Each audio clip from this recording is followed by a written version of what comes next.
the fourth night of Hanukkah, making our way through the holiday, and hope it's been well. Let's put it this way: hope it's getting better because it didn't start well for the Jewish world. Needless to say, it was not the way we wanted to start Hanukkah. It's a nightmare. So it definitely is still in the midst of it. I was texting with my friend who recently made Aliyah, my friend from who made Aliyah from England a couple of months ago, and I had mentioned him in one of the articles I wrote about how he just said it's not a place. England is not a place where he wants to be anymore, and so he said I feel much safer here in Israel, and as I said to him, because we both have friends in Australia too, because a lot of people in England have family or friends in Australia, and yeah, so it's not been a good couple of days for the diaspora, and that's for sure. So let's light the Hanukkah menorah. You can see it up there. Um, well, for those who are remote, you can see it up there in the center. We're going to light the Hanukkah menorah, Hanukkah, and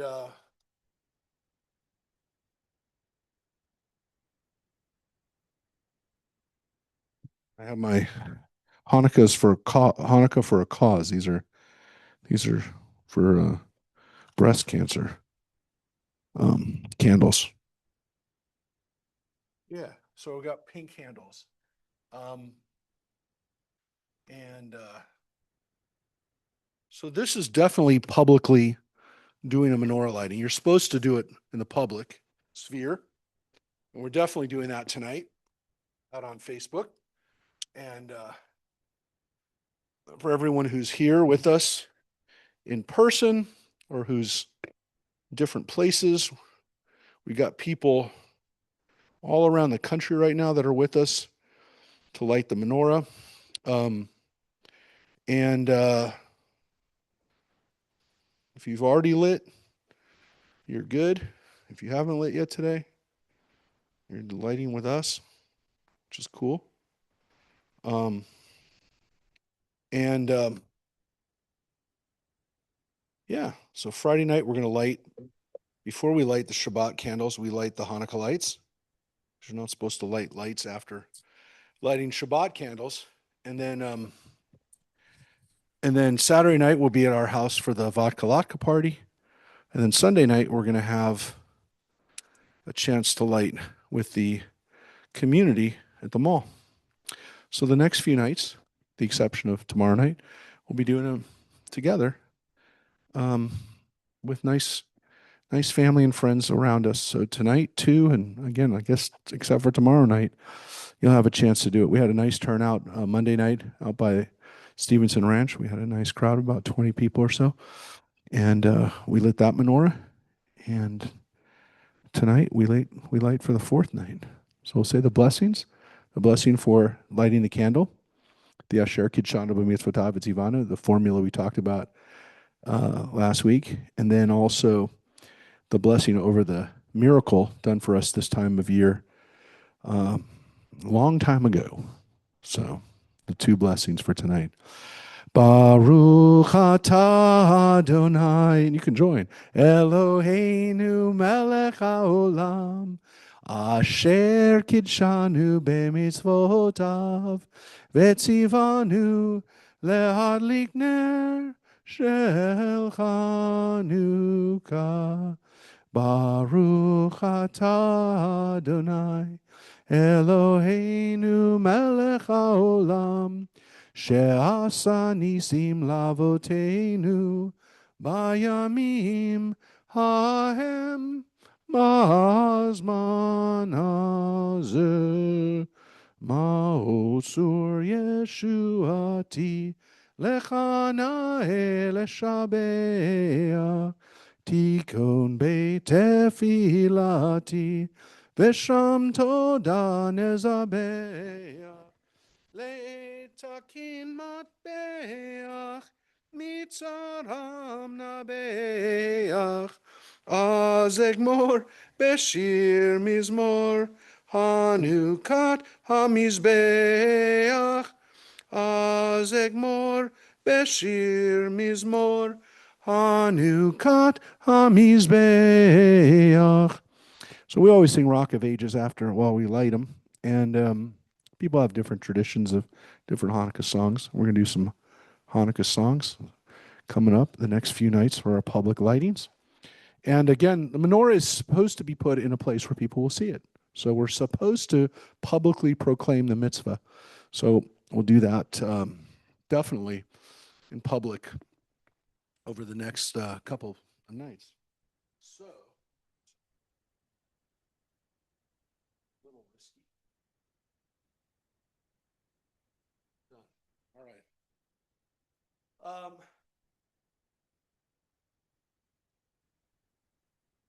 And tonight, as we think about the Hanukkah lights, we're going to talk about Hanukkah.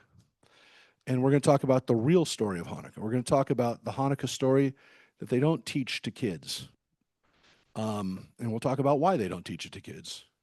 And we're going to talk about the difference between the stories of Hanukkah. And the great thing is that both stories are accessible. They're out in public. They're there for you to see. And what's interesting, of course, is that both stories survived, came to us, and today we have the ability to kind of, I wouldn't say pick and choose which way we're going to read it, but we definitely have the ability to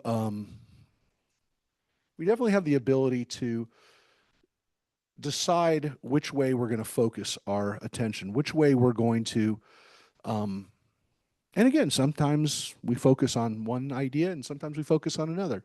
But we can kind of decide how we're going to read the story or tell the story. And I will tell you that here's the amazing thing about the story of Hanukkah.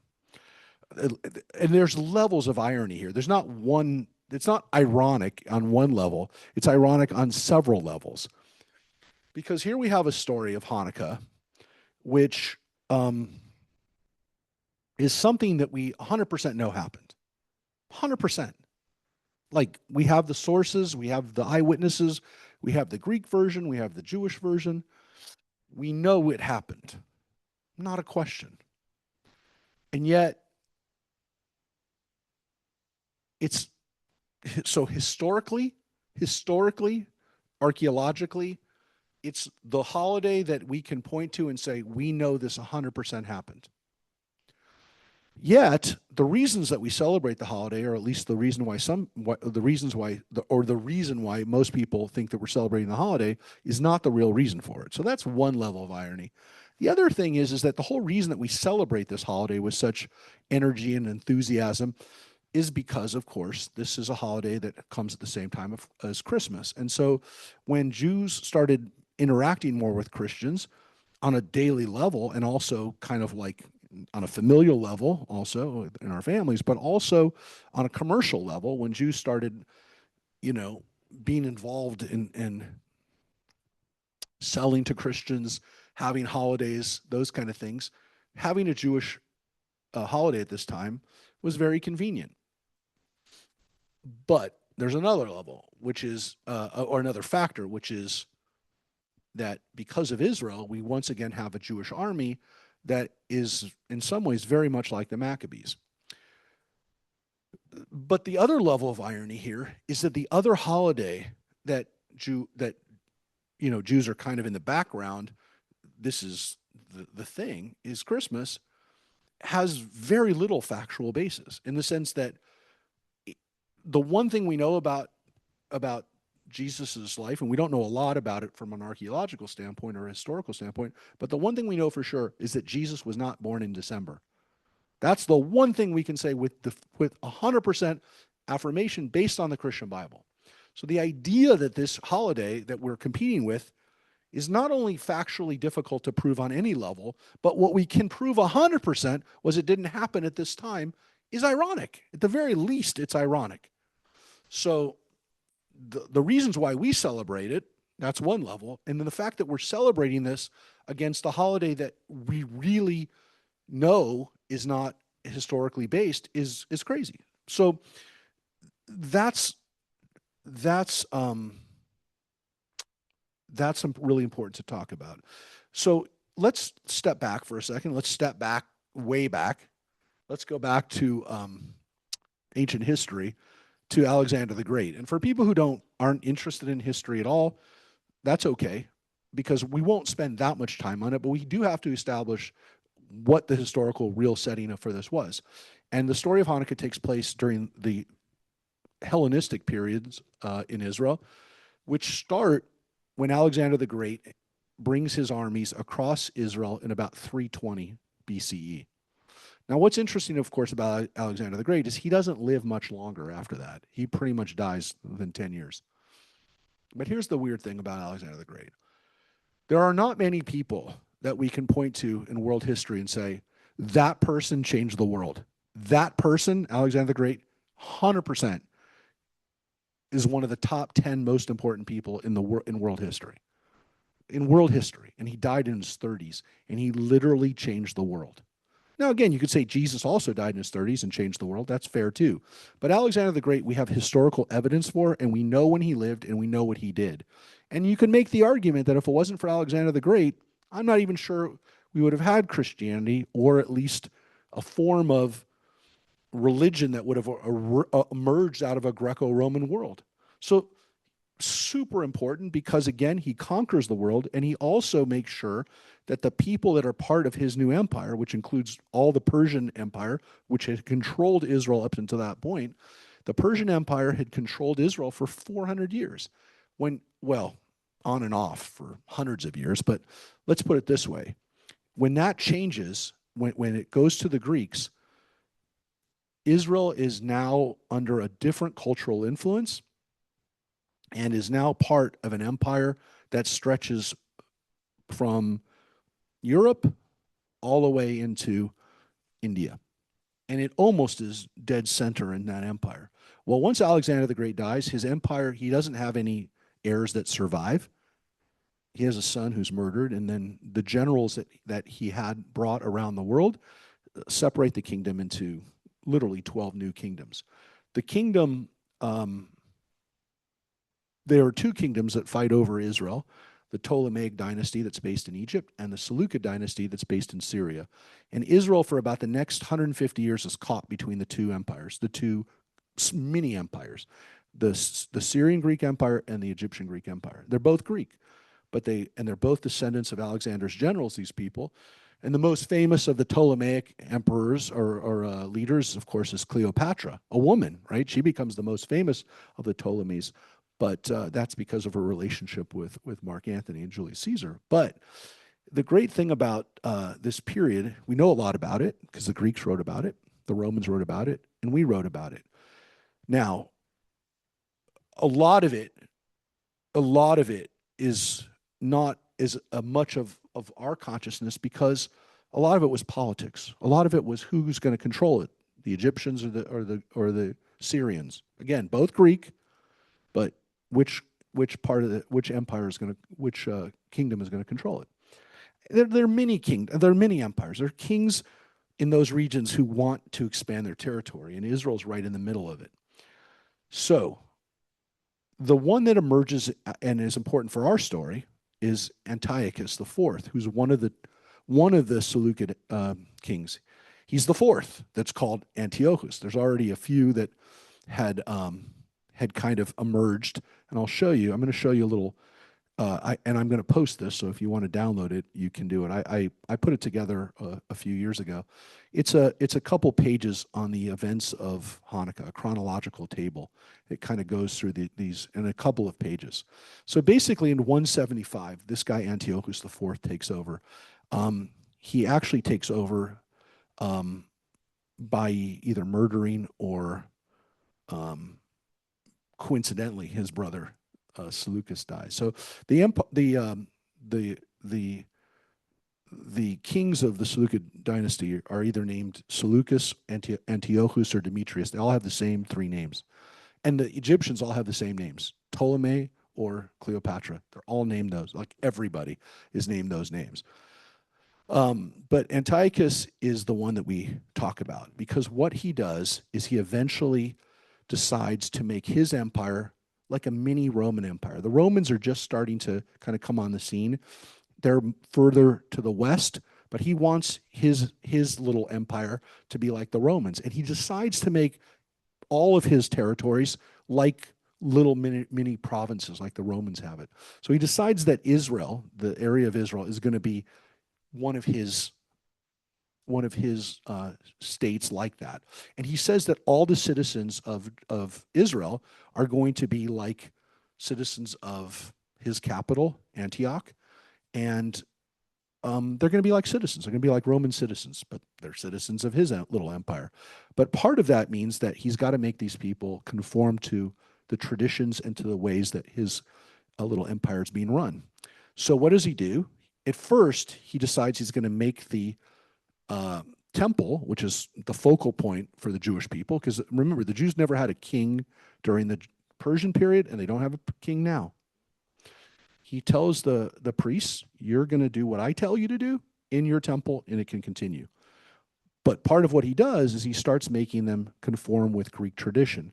Now, we're not exactly sure what this looked like because we only have the Maccabean side of this story. But whatever it was, it definitely went over the line of acceptability of what most Jews would say were tolerable inside the temple, inside the temple in Jerusalem. And so what happens, of course, is that the Jews start to fight, and they really are fighting amongst themselves because some of the Jews are okay with what Antiochus is doing, but some of them are not. And the ones who are not end up becoming led. I'm going to kind of skip through this history pretty fast. Is that they start fighting.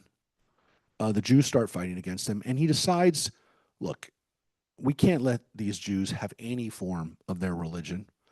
And so he basically says that you're no longer going to follow the Torah. You're no longer going to have a worship of your God. You're going to worship our gods. You're going to worship Zeus. You're going to worship Apollo. And he puts up something called the abomination of desolation. We don't know what that is. The Maccabees, the book of Maccabees talks about it, and it was either some kind of Zeus figure, some kind of Apollo figure, something that was so bad that the Jews wouldn't even talk about it. They wouldn't even say what it was. And so this is the final straw for some of the Jews, and one of the most famous leaders of this revolt against what they were doing was Mattathias. His family, the Hasmoneans, that's the name of the Hashmonim is the name of the family. That was their priestly clan, if you will, because they had different families. And his family clan was the Hasmonim. His name was Mattathias or Matthew. He started fighting against the Antiochus's people. Now, it's really important to make this point again. The people he was fighting against were not just Greeks. There were Jews that were following the Greek ways. This was as much of an internal problem as it was an external problem. I don't like to talk about that because it means that some of our people were on the wrong side. But the book of Maccabees tells it. They have no issue telling you because they make it clear that there were Jews who were complying with this. The book of Maccabees is where we get these stories from. The book of Maccabees were written very close. I'm going to show you in a second. They were written very close in time to the events when they happened. They were written by scribes and authors that the Maccabee family, the Hasmonean family, hired to write this. It was propaganda. We know it's propaganda. There's no question it's propaganda. But if you read between the lines, you can figure out what's happening. And they have no issue telling you that not every Jew was following their ways. And there were Jews who were like fine with the Hellenization. The Greeks had a high culture. They had great literature. They had great great art, great sports. Jews were like, we can compete in the Olympics now? And they did. They had an Olympiad. and Jews were competing in the Olympics. It also meant that they had to compete naked, which went against Jewish law. So these kinds of issues, the books of the Maccabees tell us these stories. And they make it clear that some Jews were fine with it and some were not. If you want to read a really good dramatization of this, because there hasn't been many dramatizations of this, it's in the book The Source. If you read James Michener's book, he has a wonderful chapter about what Jewish life, how he imagines Jewish life under the Hellenists was like. The book is called The Source. And it's about archaeology in the land of Israel as the background, and then it tells the story of Jews and all the people who lived in the land of Israel. It's an amazing book. It's like 950 pages, but it's well worth the read. It's an amazing book. It's never been really developed into a film, which is a problem because there's a lot of political consequences to it today. And the person who really wanted to tell the story of the Maccabees, who actually hired a writer to write the book of the Maccabees into a movie, was none other than Mel Gibson. It's never going to happen, but he wanted to do it. And we'll talk about why he wanted to do it. But again, the historicity of this is undeniable. Again, understanding that the sources we have all have their agenda and the way they're going to tell the story. But, when we know based on the story that again, you don't have to read between the lines. When Antiochus says you can't circumcise your kids anymore, you can't keep kosher, you can't study Torah anymore, Jews were going to say, well, that's ridiculous. That's what we are. That's what we do. And so they started fighting. And so Mattatyahu was the most famous of the leaders. He wasn't the only leader. There were Jews, and it says right here, some pietist Jews, meaning religious Jews, said you were not supposed to fight on Shabbat. Well, guess what? They got slaughtered. And Mattatyahu and the Hasmonean side, the Judah side, said, no, God wants us to live, and we better fight on Shabbat. And of course, he won. And because they started winning, people started coming to their side. Now, in about 165 through 164, this is the critical time.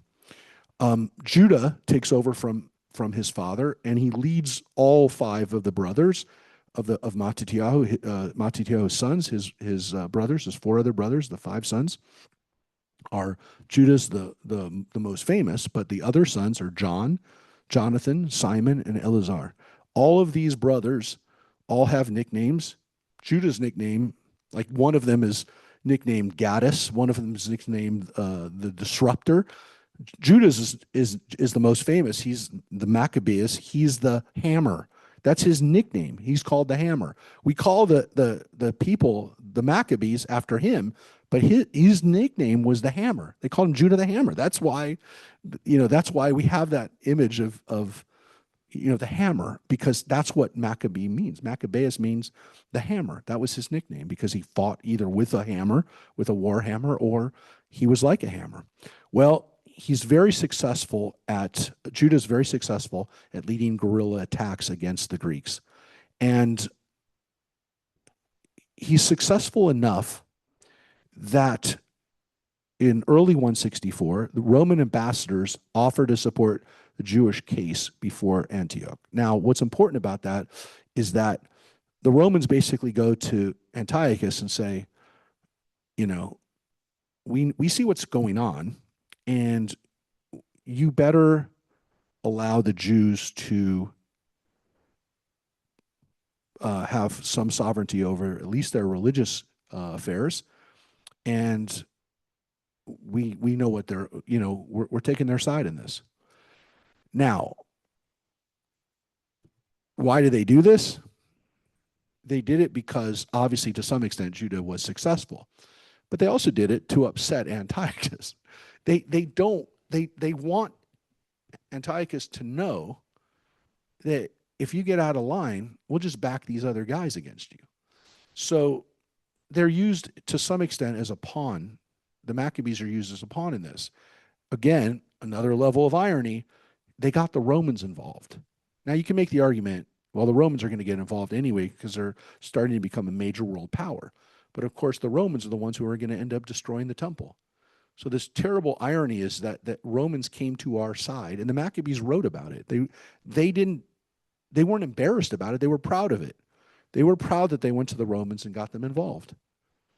Well, Judah was able to really, during this period in 164, he was able to basically get the Greeks out of the temple.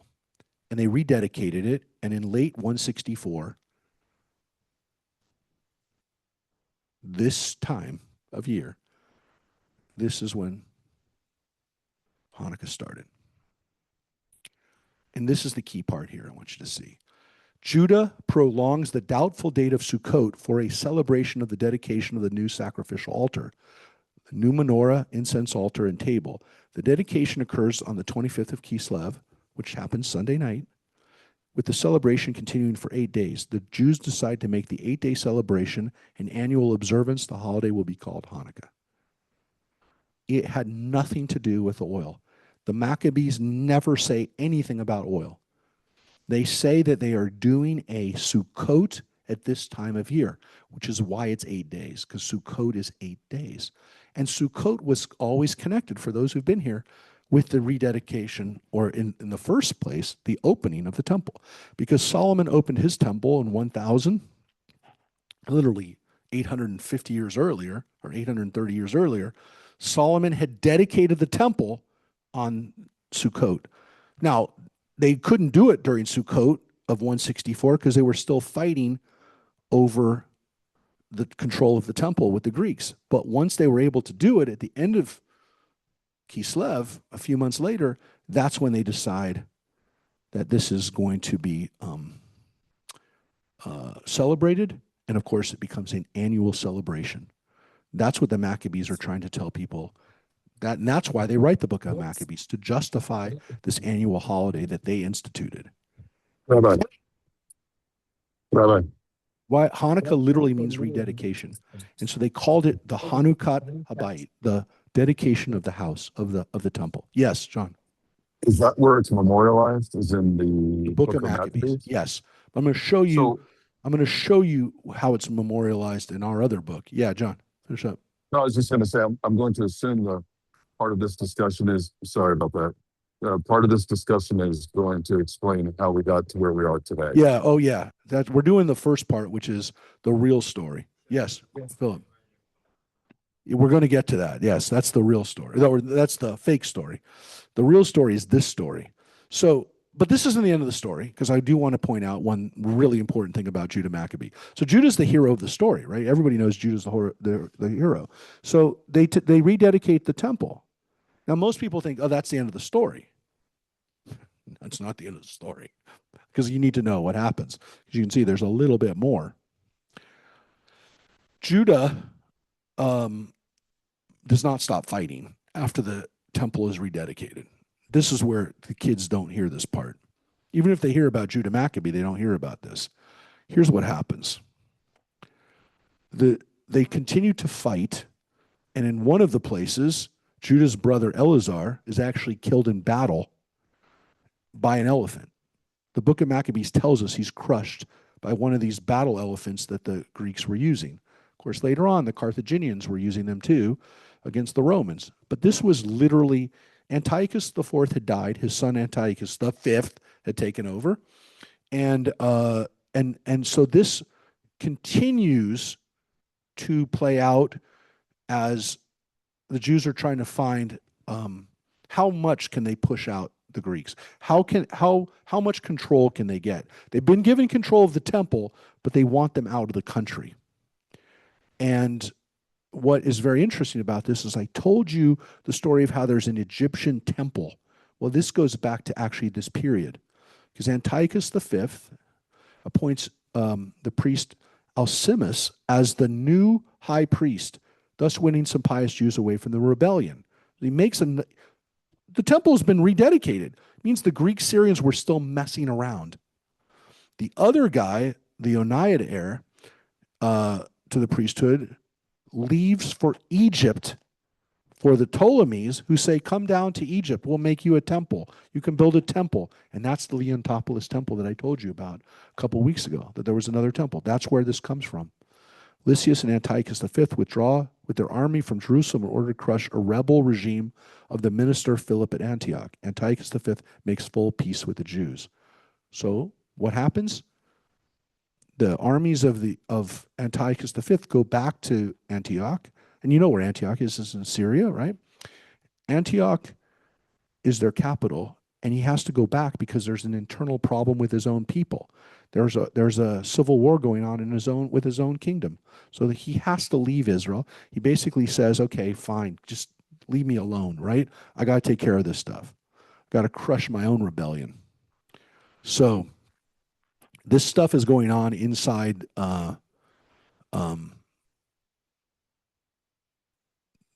This stuff is still going on, inside their capital, but they're still messing around with who's the high priest. And here's an interesting piece of history that you don't know, was that Judah continues to fight against the Greek Syrians, and they win some victories up to 161. And again, you can see they continue to work with the Romans to try to get the Greek Syrians off. But look what happens. Demetrius the First, who becomes the new, he takes over. I meant to tell you that Demetrius is the new king after they kill Antiochus V. Demetrius decides, even though the year before he had said he was going to leave the Jews alone, once he has enough power in his own kingdom, he sends a punitive expedition against under Bacchides, his general, against the Jewish rebels. The troops massacre Jews at Massalot in the Galilee, and Bacchides defeats the Hasmonean force at Elasa. Judah dies in battle. The surviving Hasmoneans probably agree to cease resisting and return to the rights to take up and bury their dead and go home in peace. Jonathan, Judah's brother, is made the high priest. He lives for about 10 years, and then Simon becomes the high priest, and he lasts for about 8 years. It means that the Maccabees finally were able to not only pacify the situation in the land, but they become high priest. Their family becomes high priest. That's a big deal. And you can see that over the next about 100 years, the Maccabees are in charge. The family. They're not really Maccabees, we call them Hasmoneans, but I'm going to show you the chart right here. This is the dynasty. So here's real important stuff. These guys, Judah, Eleazar, John, they all died in battle. So 3 of the 5 Hasmoneans died in battle. We don't talk about Judah dying in battle. He died. Because that was their family name. That's the real proper name. We call them the Maccabees. Everyone calls them the Maccabees, but that was technically just Judah. But the name stuck for the whole family. But really, they were called the Hasmonean. And this dynasty starts here with Simon and Jonathan. Really, Simon is the progenitor of this dynasty. His dynasty lasts all the way down here to Herod. So his dynasty lasts about 100 years. That's it. Now, I showed this chart a little bit yesterday on Tuesday class because you can see the family. The ones in bold are kings. It's hard to see a little bit bold. These are, priests, or then later on kings. They're the bold, right? It says priests, kings, and queens are in bold dates, their years of their reign. What's interesting, of course, is that these people,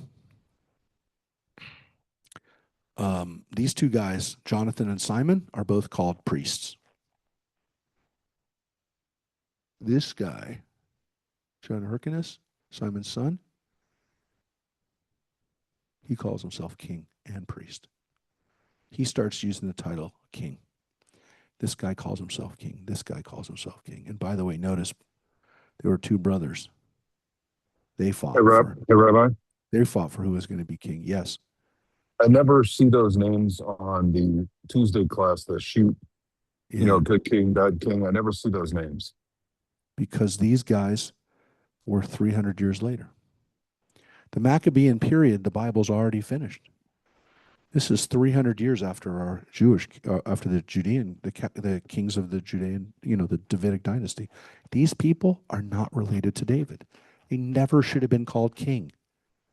That's part of the problem. We're going to get to that. It's part of the reason why we don't talk about these guys, because they were only supposed to be priests, descendants of Aaron. They were descendants of Aaron, and yet they're calling themselves king. Never supposed to be that way. There was division in labor. Aaronites, descendants of Moses' brother Aaron, they're priests. They're not kings. The only people that you could claim really have any of the Davidic dynasty comes from the tribe of Judah. Now look at their names. His name is Judah, but he wasn't. He wasn't from the tribe of Judah. These were Kohanim. They weren't from those tribes. They were Judeans, but they weren't the kingdom of Judah. So what they did was not allowed. They were never supposed to be called king. Now you can see this guy John Hyrcanus. He becomes very powerful. He was king for 30 years. That's a long time. His two sons become king, and then you can see this guy Alexander Jannaeus is married to a woman named Salome. And again, a lot of these people in this dynasty are named the same names. You can see Hyrcanus, John Hyrcanus, Judah Aristobulus, Alexander Jannaeus. That's Jonathan. They're all had the same names as the brothers, as the original three brothers. You don't see Eleazar, but you see the other ones. You see Jonathan, Judah, Simon, John. Simon not as much either, which is interesting because it's really Simon's stuff. But these were descendants of Simon. But they're uncles. They were named after their uncles. Now Salome becomes queen. And I told you yesterday when we read about Queen Atalia of Judah, there's another Jewish queen. This woman was also not such a great lady. And her sons became king after her. But you can see John Hyrcanus is king in 67 and then 63 to 40, where Aristobulus was king from 67 to 63. Well, that's not, they were priest/king. No, these two brothers fought against each other. They fought with each other. Aristobulus' son Antigonus Mattathiah, see, he has his great-great-great-grandfather's name, Mattathiah. He was married, or actually his brother Alexander was married to Hyrcanus' daughter, and they had a daughter named Miriam, who was married to Herod the Great. So this is where the dynasty kind of ends. Herod the Great takes over. He marries Miriam.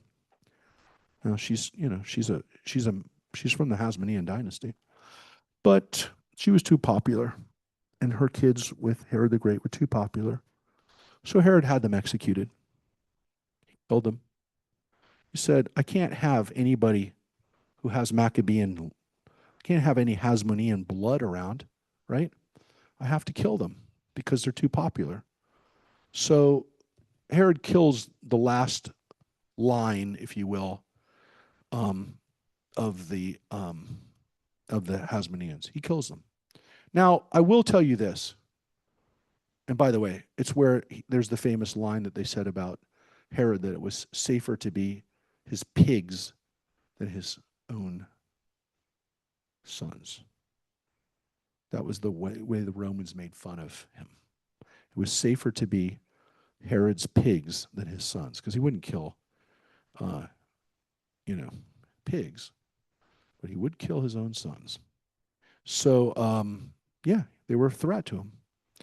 And of course, their names were Alexander Jannaeus and Judah Aristobulus. The last people with those names get killed. Well, they're not the last people with those names, but they're the last potential kings with their names. He killed them. They were a threat to him.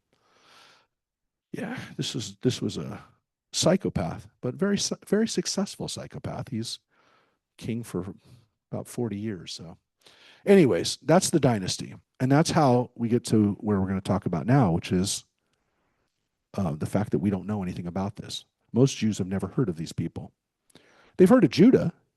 They might know the song about Mattathias old, 5 brave sons had he. They might have heard that song when they were kids, but they don't know anything about the dynasty. They don't know anything about what happened after.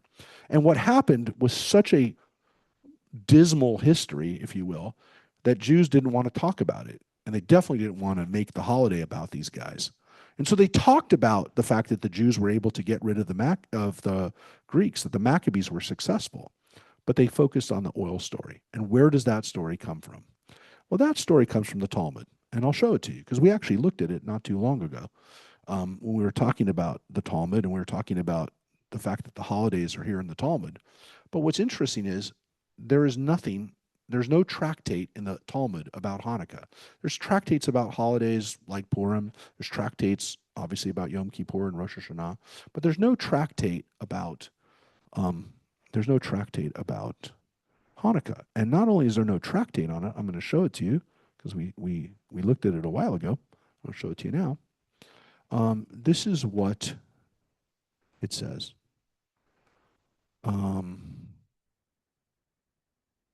In the Talmud, there's a discussion in the tractate about Shabbat, about candles, right? And they have a discussion about Hanukkah candles. And they have some really interesting discussions about Hanukkah candles. This is kind of where they start, you know. What do you do for Hanukkah? You light the lights on the first day. Beit Shammai used to say you light 8 lights and then you gradually take 1 light off each time. But Beit Hillel said, no, you light 1 candle and then you gradually increase the lights. So there was a disagreement between the rabbis on how to even light the Hanukkah lights. Now, we've talked about this before. Beit Shammai's idea is a really good one, which is that as the light in the original menorah went down, remember, these aren't candles, these are lights, oil lights. As they went down, as the oil went down, it went down. Maybe didn't go down as fast as it was supposed to. It was a miracle, but it did decrease. But Hillel said, no, the miracle itself increases, and that's why we add a light.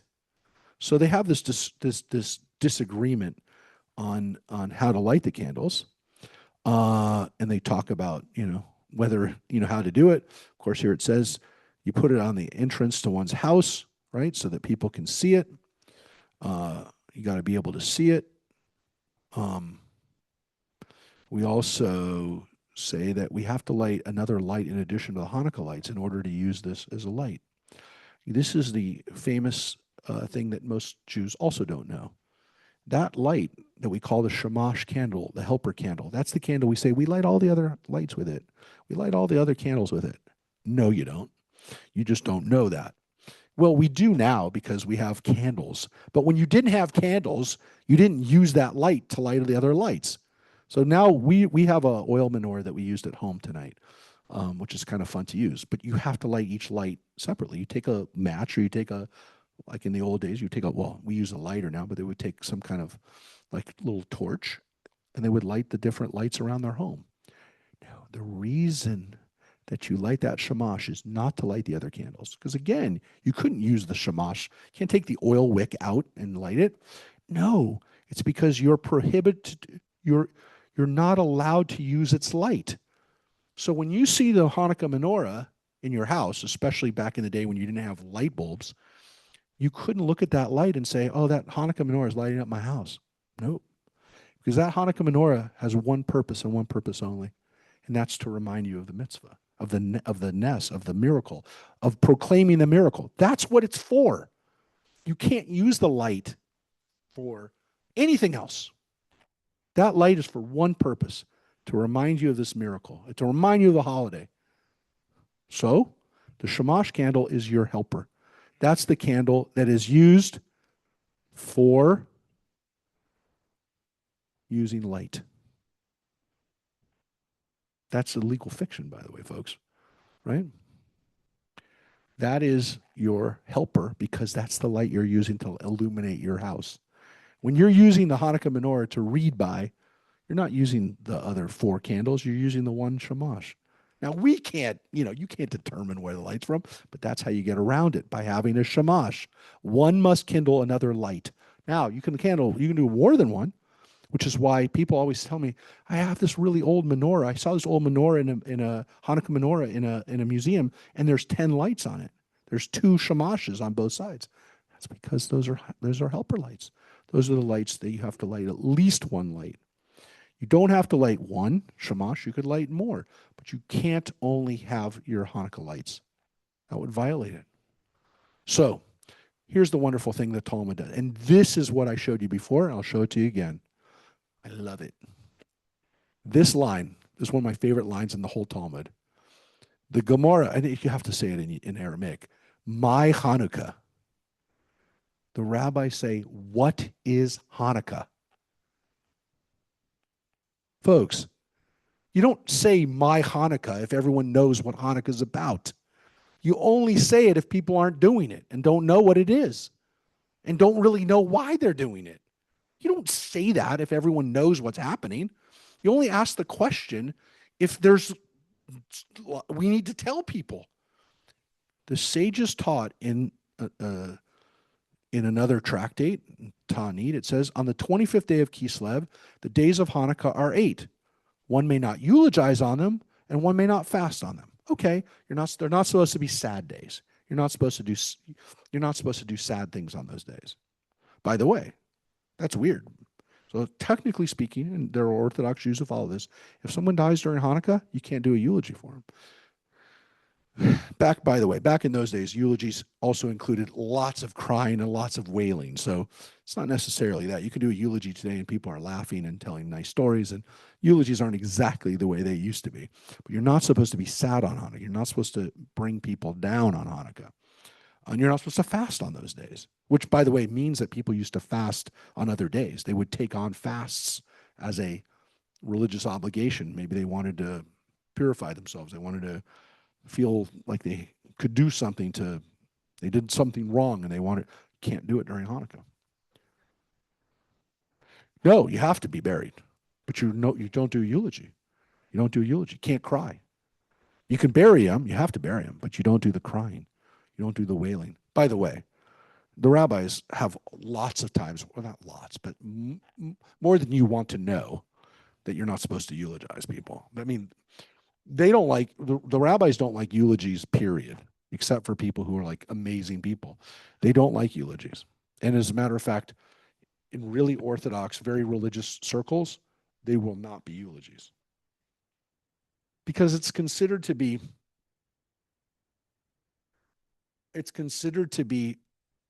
eulogizing somebody is an affirmation that the person was amazing. And so if you eulogize somebody, you're basically saying this person was not your average ordinary person. Eulogies were almost reserved for very important people. Doesn't mean they didn't cry for the people. It doesn't mean that they weren't sad. You're 100% allowed to be sad. But the idea of writing a eulogy for somebody and doing that kind of thing, they didn't like it. And there are Jews today who don't like it. I know that there's Orthodox rabbis who, like, when they're conducting a service, they have no idea.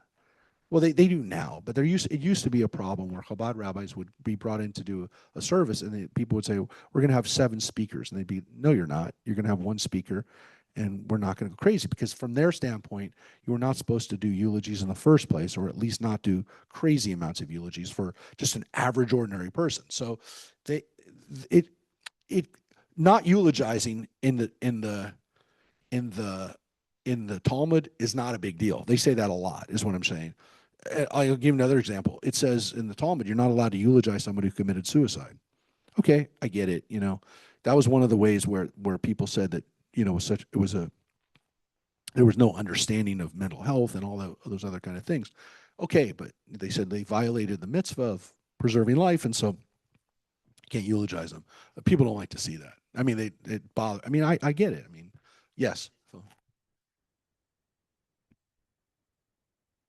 Yes, a little bit of a deification. Yeah, a little bit of this person, why are we doing this? And so that was, the kind of thing is like they passed, they're done, and let their actions speak for themselves. I mean, it was almost like you're rewriting history by doing this. And we have a different approach to it today. I mean, I'm just saying this was their logic. Anyways, you're not allowed to do you're not allowed to do things that are, going to bring sadness to people over and above like normal sad stuff that people are dealing with. So here's what it says. Why do we do this? When the Greeks entered the sanctuary, they defiled all the oils that were in the sanctuary by touching them. Well, it doesn't actually say by touching them because only the bold part's there, but they defiled it. Okay.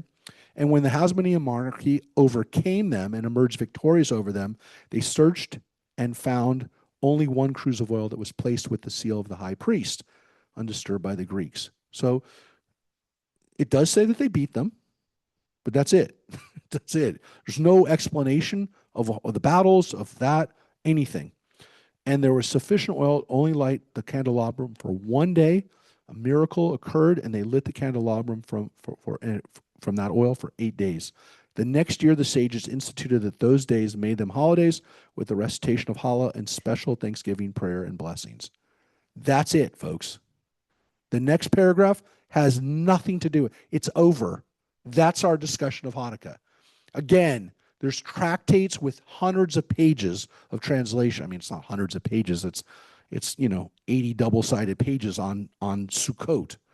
There's nothing else on Hanukkah. That's it. And it begins with a question. What is this Hanukkah? What is it? What do we know about it? So the rabbis had completely suppressed it to the point where, again, if you read this, and Jews were the only thing that Jews knew about the holiday was this, because we ironically didn't have the book of Maccabees. We didn't have it. We didn't keep it. The Christian church kept it. And thankfully, they kept it, and the reason that they kept it was because they shared the same values that the Christians, that the Jews during the Maccabean period had, which is, of course, that there was these terrible battles, there was this terrible fighting, and yet they were able to emerge victorious. But not only were they able to emerge victorious, the book of Maccabees is filled with horrific martyrdoms that took place during this period, where the Greeks would torture and punish the Jews in order to try to get them to stop performing and doing Jewish things. Horrible things. There's the famous story of Hannah and her 7 sons. Each one of the sons is given an opportunity to renounce Jewish tradition, and each one of them is killed in front of their mother. It's a horrible story. It's in the book of Maccabees. The Christians loved that story. They loved it because during the Roman period, the early Roman period, they were being persecuted. They were being massacred the same way. This is why Mel Gibson wanted to turn it into a movie, because early Christians looked at the story of the Maccabees as blueprints for how to behave. The Jewish people were aware of these stories. We have lots of martyrdom stories in the Talmud. It's not like we don't have martyrdom stories, but they particularly didn't want to talk about the Maccabees doing it. The Maccabees stories there's actually 4 books of the Maccabees that the church preserved. Books 3 and 4 have nothing to do with the history of the Maccabees. It's those stories of like Hannah and her 7 sons. It's other works about that period. And again, they were written very early, very close to the period when they took place. The Talmud story that we just read was written 400 years after of when it happened. It was not a myth by that period, but it was an ancient memory, and there's no real discussion about it. I don't know that it's 700 years, but it's at the most 700 years, but it could be 400 or 500 years after time. Yeah. Which church? What? Which church held the books? The Catholic Church. The Catholic Church. The Protestant Church decided when the Catholic Church canonized these books, right? So these books are part of the Catholic Bible. The Protestant Church under Martin Luther decided not to canonize the books. Why? Because the Jews didn't canonize the books. And they said, we're going to follow the Jewish tradition on what books we're going to have and which we're not. The Catholic Church didn't have a right to add books to the Bible from the Jewish period that the Jews didn't, which was kind of a Jewish, it's a nod to Judaism in a way, but it was also a way for Martin Luther to say, we're not the Catholic Church. So he didn't keep the books of the Maccabees. But though, again, Protestants read the books. It's not like Protestants stopped reading them, but they were not part of the Protestant Bible. So it's not part of the King James Bible. It is part of the Catholic Bible. And it does, by the way, that doesn't mean that, every person who's Catholic reads the book of Maccabees regularly, but they kept it. Thank God they kept it. So, look, here's some other things to keep in mind. Again, books of Maccabees, and by the way, they're on Sepharia. You can read the books of the Maccabees on Sepharia. Actually, let me just show you briefly the book, just so you can see. If you want to read First Maccabees, it's not necessarily, maybe it's a good reading to do at this time of year. Let me just show it to you. I mean, what a wonderful thing to do. I read the book of Maccabees for Hanukkah. So here's Sepharia. So Sepharia has the Tanakh. We've been using it for the Talmud as well. We've used it for Midrash. We're going to use it for Kabbalah when we come back. Um, but here, Second Temple. You go to Second Temple. These are the books of the Apocrypha. Well, here's the Megillat Tanit. This is the book that rabbis were talking about. Here's the Megillat Antiochus. This is an interesting book, which is a Jewish version of the books of the Maccabees. This was not kept by most Ashkenazi Jews. It was not part of our stuff that we kept, but it was kept by the Yemenite Jews, and some Sephardic Jews would read from it. But most European Jews didn't read it. Here's the Book of the Maccabees. This is the way Book of Maccabees begins. Alexander the Great, just the way I began it. Mm-hmm. Yep. And he gathered a mighty army, right? And Alexander reigned 12 years and he died. And the people, and so basically all it says is that, you know, his generals took over, evils multiplied in the earth, right? And there came out of them a wicked root, Antiochus, surnamed Epiphanes. That's Antiochus the Fourth, son of Antiochus the king, who had been a hostage in Rome, and he reigned in the 137th year of the kingdom of the Greeks. By the way, that's 137 years after Alexander the Great. That's the way the Jews were kind of at the time computing time by. So this is the way the Maccabees, the book of Maccabees tells the story. And by the way, look at it. In those days there went out of Israel wicked men who persuaded many by saying, let's make a covenant with the heathen. The book of the Maccabees has no issue telling you that part of the problem were the Jews. They have no problem with that. Just like the book of Kings and Chronicles that we've been reading have no issue telling you that there were Jews doing the wrong thing. So, here's the book of the Maccabees, right? So, Who are the heathen? Who are the what? heathen? The Greeks weren't the heathen. Who are the heathen? Yeah, you're talking about Greeks. The heathens were the Greeks. Yeah, yeah. This is this is the way they tell the story. So again, there's 16 chapters of the book of Maccabees. The first Maccabees. There's another book, the second Maccabees, the second book of Maccabees.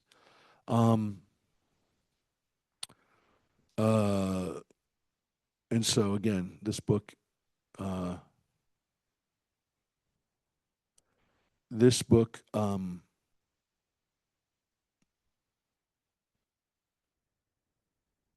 will tell you the story of Hanukkah again. So it's an interesting book to read. I showed you the summary of the events on that chart, which I also am putting up. But again, look at this is kind of a summary of it. You see, the books of the Maccabees have these guys as heroes, Mattathias and Judah Maccabee. Again, there's no mention of these guys in the Talmud. It's God, There's no miracle of oil described in the book of the Maccabees. Why would the Maccabees leave that part out? No reason. This just wasn't even there. Oh, this is a bigger question. Why The is it bigger in the question. Talmud? We're going The to get to bigger, that. I was going to say, Talmud. So what's the, you know, for the Maccabees, that's it's the whole reason we do it is because of the temple rededication. In the Talmud, it's well, there's a miracle done for us, and that's what we're remembering by doing the light.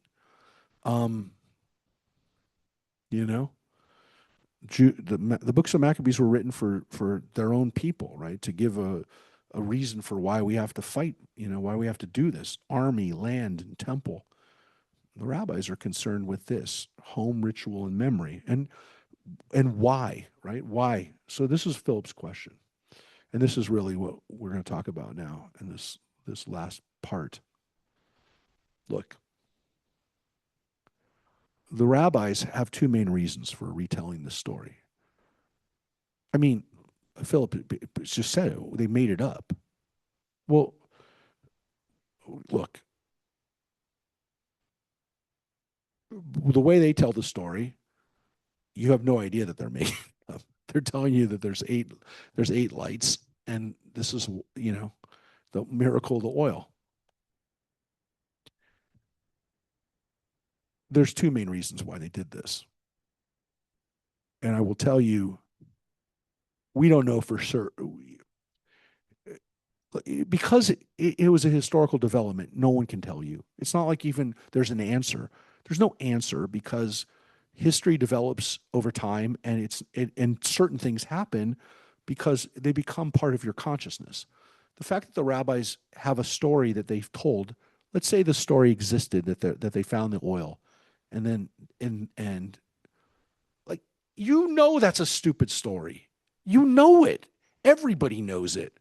Jews celebrate a holiday for 2,000 years because and again, people make fun of it. It's like the ultimate, the Jews were able to squeeze 8 days of oil out of one day of oil. I mean, it's like the worst stereotype, it's like, and then people say, oh, it's like if your phone said it was going to die, but it lasted for 4 more hours. It's ridiculous. I mean, the whole thing sets up so many jokes because it's ridiculous, and it is ridiculous. But the fact that the rabbis could do it and no one questioned it for 2,000 years was basically because nobody read the books of no Jew read the books of the Maccabees. That was what was so weird about it, is that nobody ever said, but the Maccabees never said that.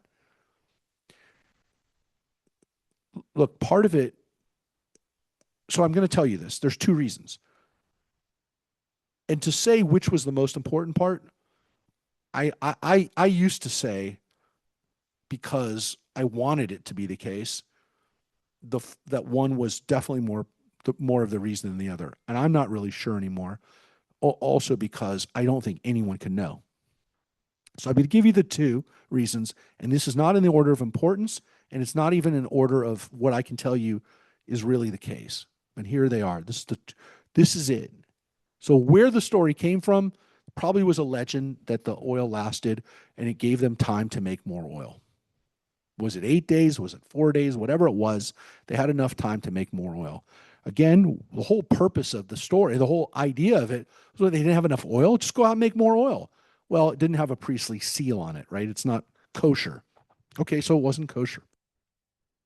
But did it really take 8 days to make more oil? I mean, like, I've talked to people who are religious. I'm like, that's ridiculous.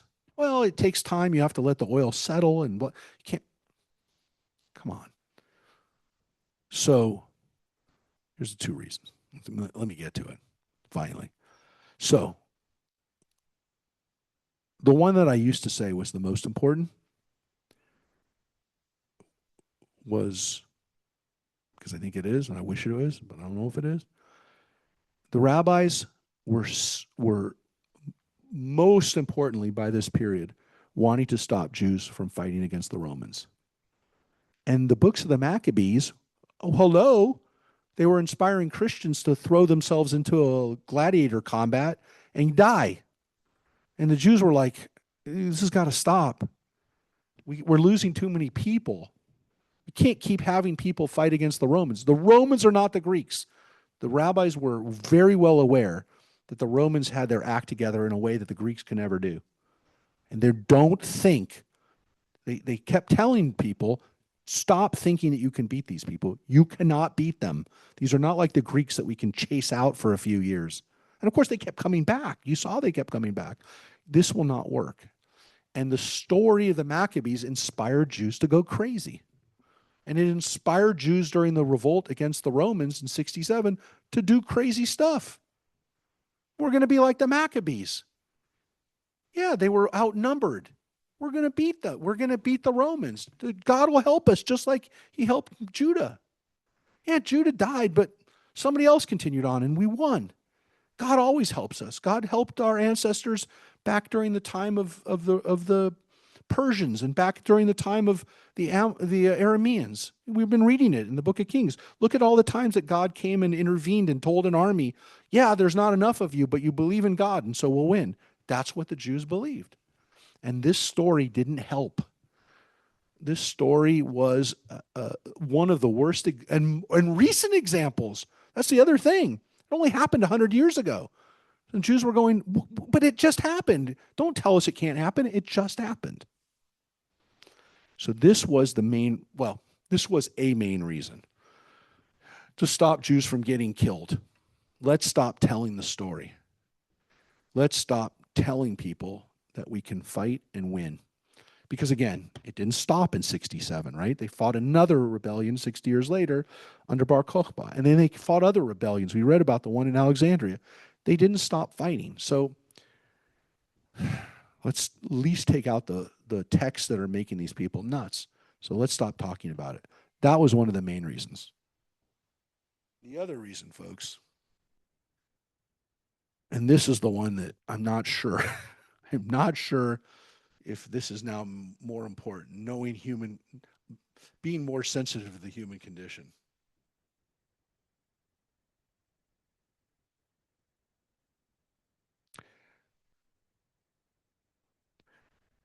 The Hasmonean dynasty under these people, specifically, again, under, oh, I closed it up 1 second, especially under, hold it,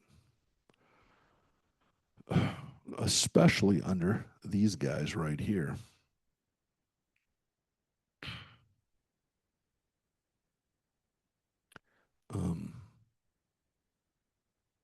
The especially under these people right here, the later priest kings, and of course under him, the rabbis get massacred by these people. Remember, the rabbis are Pharisees. They're people who are not priests for the most part. There were some rabbis who were priests. I'm not going to say there weren't some, but generally speaking, they had a different attitude. They wanted the priesthood. It's not like the rabbi said, we want to do away with the temple. They never said that. But they also were persecuted by the Maccabean dynasty, the Hasmonean dynasty, literally to the point that they were being murdered by these guys. Generally speaking, people don't follow propaganda from people who are trying to kill them. And so when the Hasmoneans were killing the rabbis, what are they going to do in the Talmud? Write good things about them? You can make the argument they shouldn't have written anything about them. But they're not, look, they know Hanukkah's a holiday. But do they want people to celebrate it? Not really. What's the purpose of it? You're going to get people all agitated, wanting to fight like the Maccabees? We're not even going to talk about it. They literally said one thing, that they overcame the Greeks. They didn't say they had a wonderful military victory at Bet Sur. They never said these things. In their minds, they didn't want to do this. Now, if the second reason, the latter reason, is the bigger reason, I don't know. I don't think we'll ever know. But they're both part of the reason. Who wants to talk about these people? And the rabbis don't. That's 100% for sure. They're not interested in this. And of course, when Herod the Great becomes king, he also kills them. And Herod's descendants are also persecuting the rabbis. So the idea for Jews to say, hey, let's go have some kings like the Hasmoneans and like Herodian kings, no. As far as they were concerned, life was actually okay under the Romans when the Romans weren't being degenerate killers. Generally speaking, their lives, at least the way the rabbis looked at it, were pretty peaceful.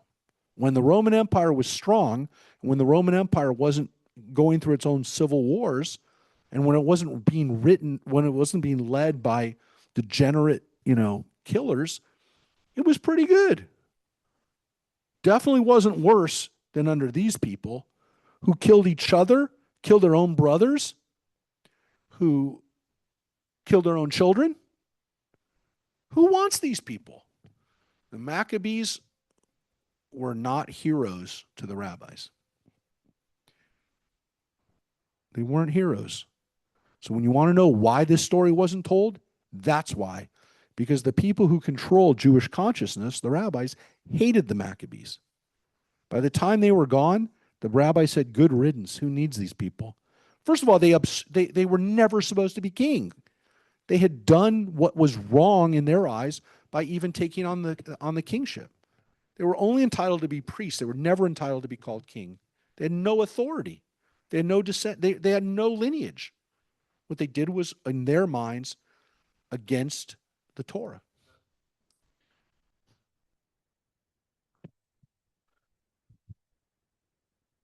Yes. So the rabbis were appreciative of one thing, which was rededicating the temple, which is what they talked about.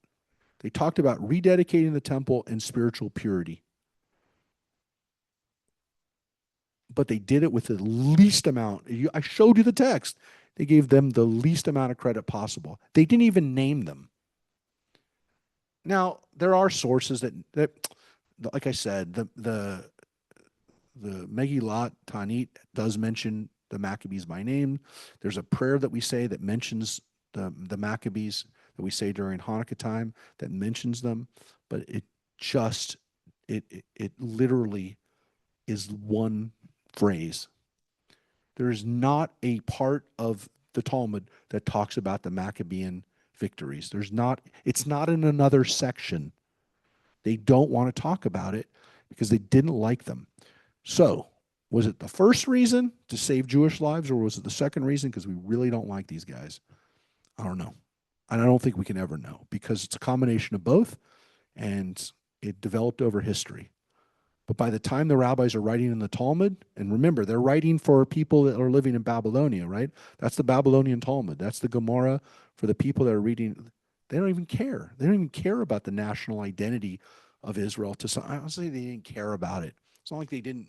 It's not like Jews ever stopped believing that there could be a time when but they weren't living in Israel. They wanted to know, how do I celebrate Hanukkah in my own house? How do I do it? And by the way, at the time, the Jews during that period, remember, this is pre-Islamic. This is during Zoroastrian times. You know who loves candles and lights? Zoroastrians. So when Jews are out lighting wicks and lighting up lights all over the place, oh my gosh, it's a great holiday because our Zoroastrian neighbors think we're doing what they're doing, which is the same reason why Jews love putting lights on their house for Hanukkah, because, oh, look, Christians are going to think we're participating in the holiday spirit. Look, there's an anthropological, cultural reason of lighting light during the darkness. It's dark. It's darker. It gets dark at 5 o'clock. Let's put on the light. Let's make the light. Let's shine light.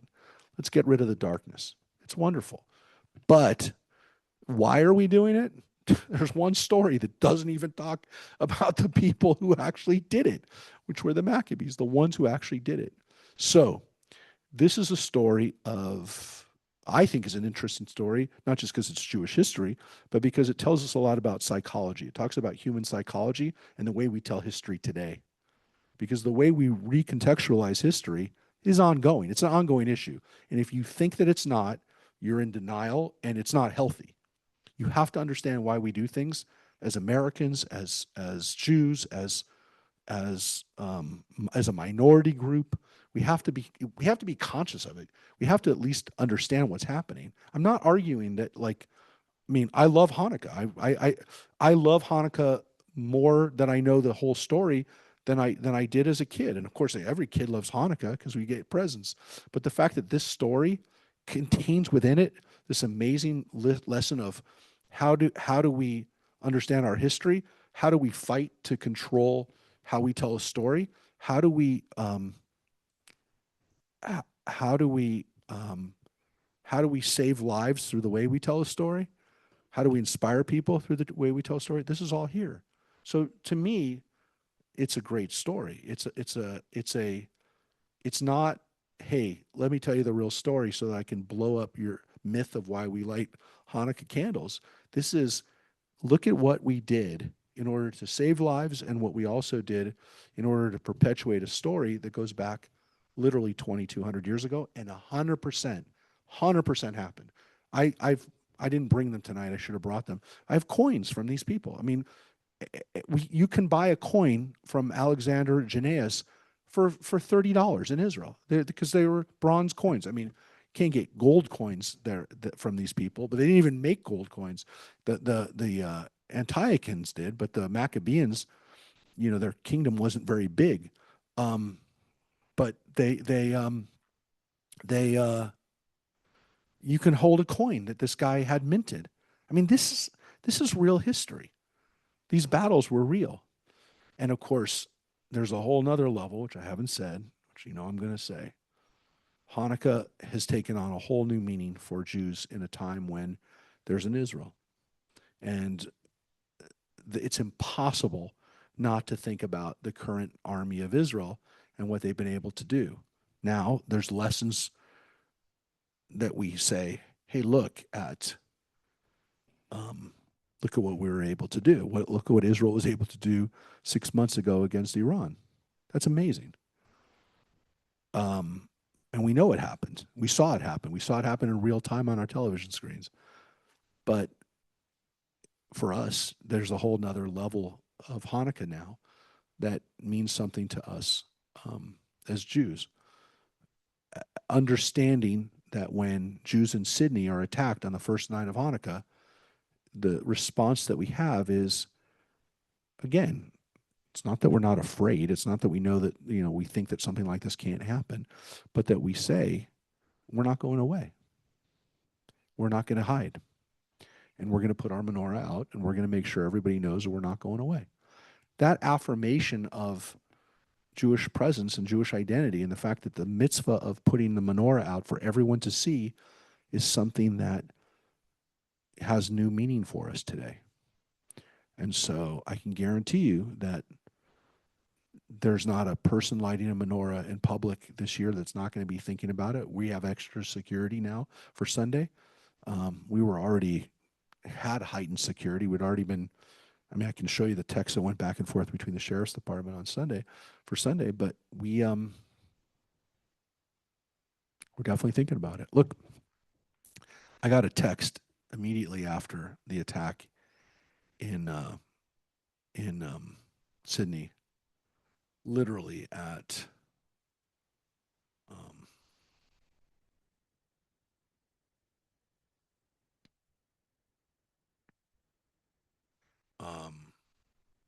Sunday morning.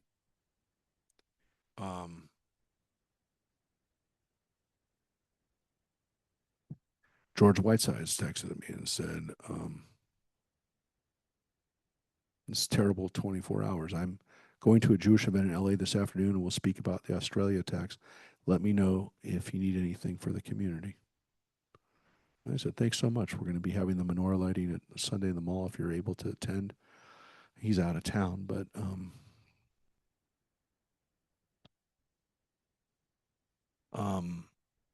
he reached out immediately to say, "Look, if there's something that community needs, or if you know."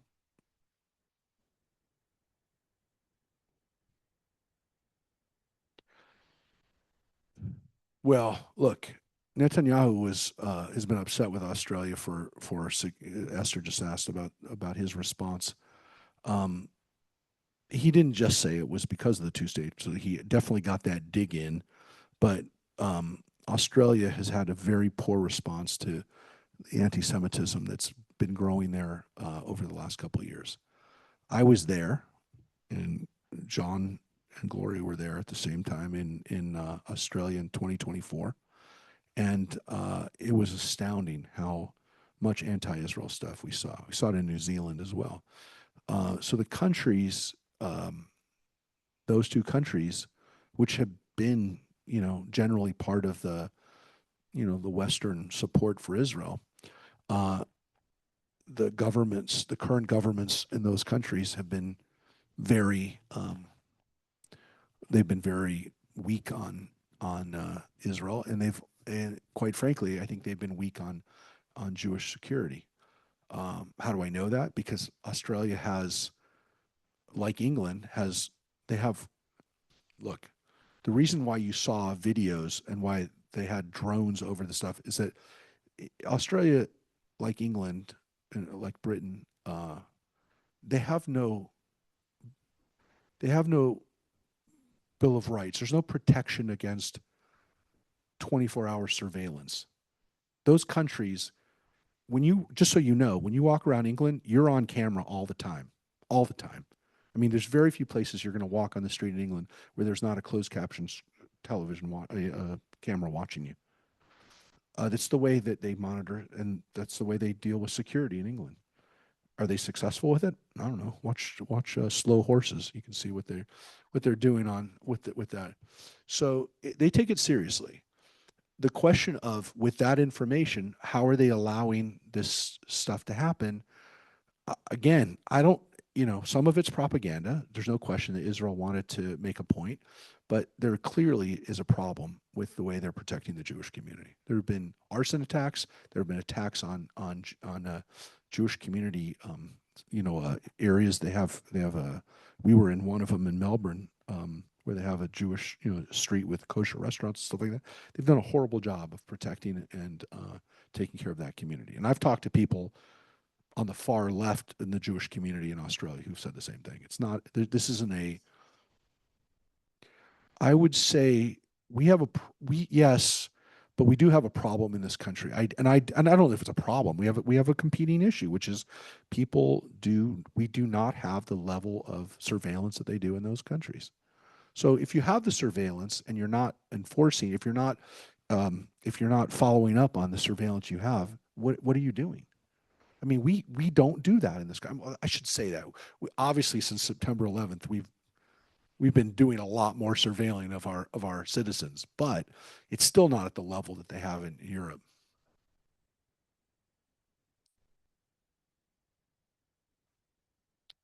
Yeah, but that's more because of private, people having their own cameras on a private level.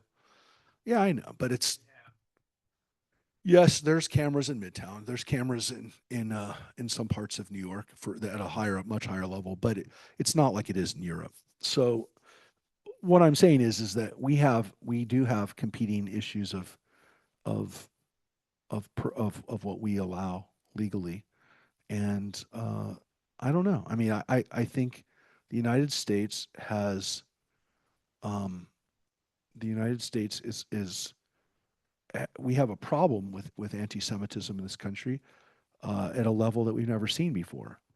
But look, there's 120,000 Jews in Australia. There's more Jews in the San Fernando Valley. So, I mean, 85% of the Jews of Australia are in Sydney and Melbourne. I mean, that's another issue. I mean, all you have to do is to protect those communities is coordinate with the synagogues there and with the Jewish community, the leadership and the people who are protecting and who know what's going on there. Look, I can only tell you what the people. Trust me, the people who I talk to in Australia. Just talk to. I have very good friends that live in Melbourne that are Jewish community leaders there, and I mean the wife is the main leader of one of the main leaders in the whole country, and she was born and raised there, and her father was a Holocaust survivor who was a leader there. She's not a fan of Netanyahu, and she's goes to Israel all the time. She's in Israel. They have a home in Israel, so she's back and forth a lot.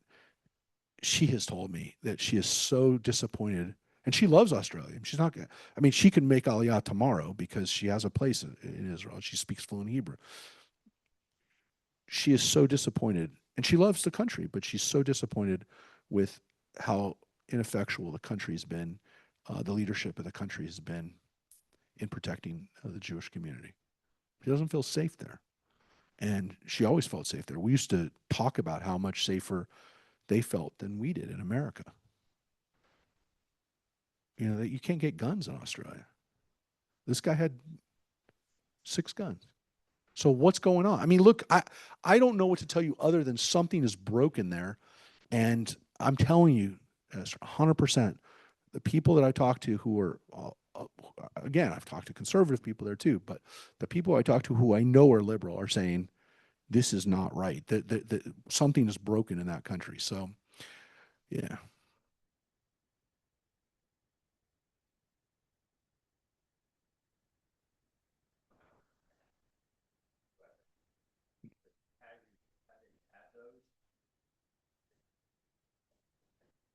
I agree. No, Philip's point is that again, not having an automatic weapon definitely saved. I mean,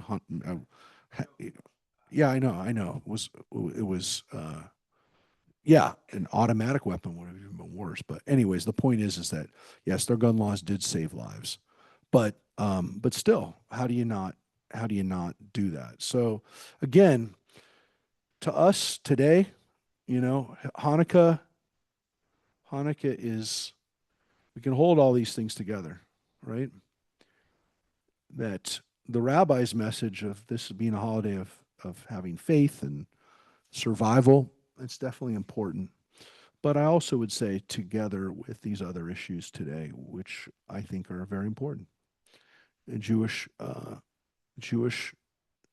we're not going back to not having some level of power anymore. We can't.